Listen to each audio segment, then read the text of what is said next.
Pour turmeric into Vaseline. This simple combination will give you a feeling of lightness in no time.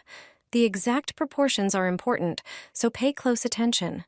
Prepare a tall glass container and add half a tablespoon of turmeric.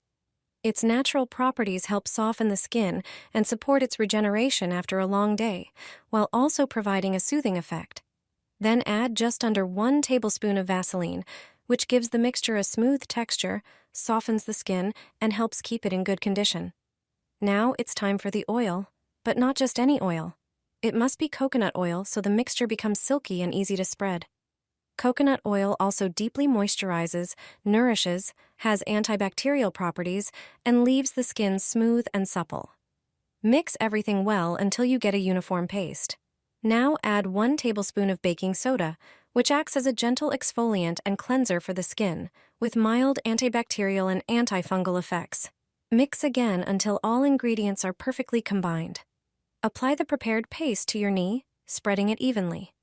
Then wrap it with plastic wrap to keep the area warm and boost the effectiveness of the ingredients.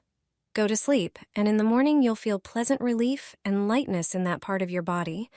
You'll see that just one night is enough for your knees to feel true comfort.